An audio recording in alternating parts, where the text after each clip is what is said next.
Well, over the past couple of weeks, we've looked at two different words or concepts that are vitally important in the life of Christians. The first is mercy, and mercy occurs when God doesn't give us what we deserve. The second word is grace, and grace, of course, occurs when God does give us what we don't deserve. And as grateful and thankful as we are for mercy and grace, it's important for us to understand a third word that is able to balance these out. And that word is truth. In our culture and time today, this word is even more important than ever. I find that people fall into two different categories in what they believe about truth. The first category is that people believe that truth is subjective.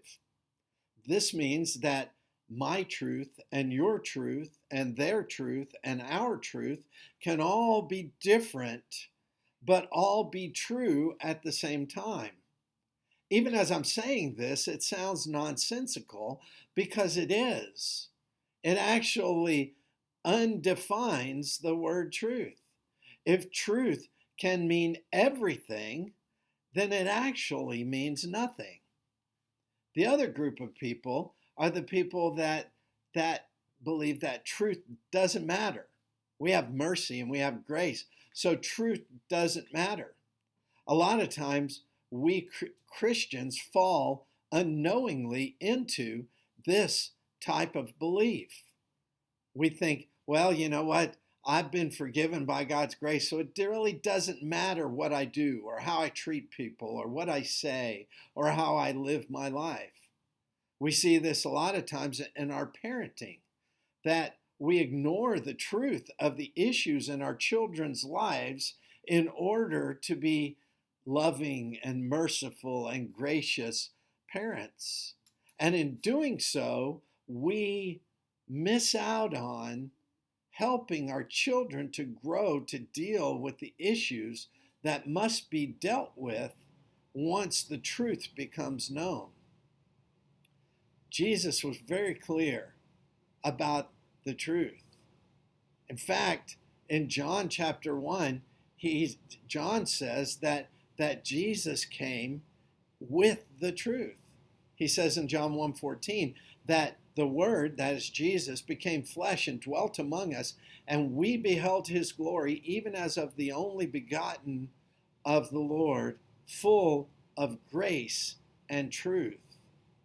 You see, God didn't just ignore the truth, and God didn't just subsume the truth into making it meaningless.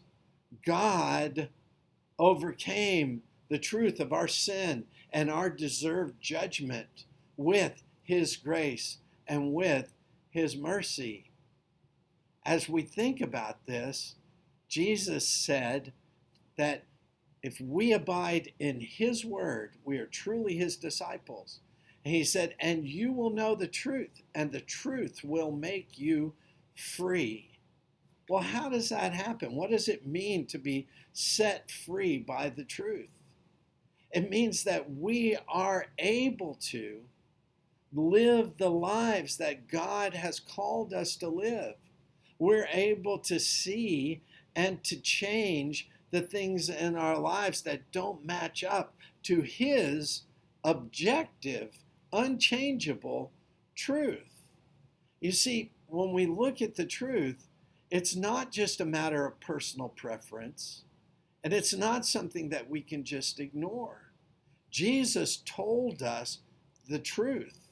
He told us what the truth was. In John 14, he said, I am the way, the truth, and the life. No man comes to the Father but by me. Jesus is the truth.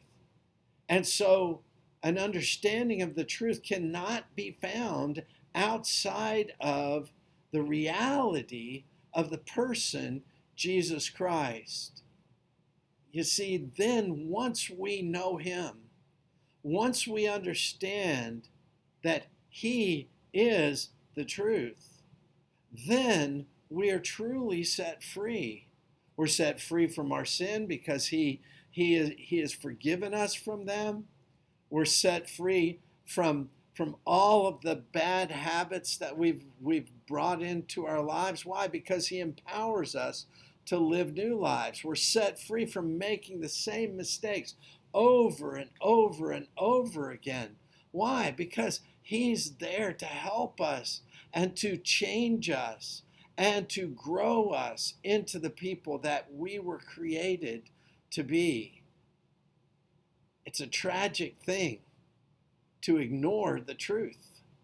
It's a tragic thing to make the truth so meaningless that it doesn't matter anymore. Why? Because it turns us away from Jesus Christ. As I think about the truth, I understand that it only comes through and in him. And when it takes up residence in our lives, his mercy and his grace take on greater and more powerful meaning for us as we walk with him. Walk in Christ's mercy today, but do it because he is the truth. God bless you.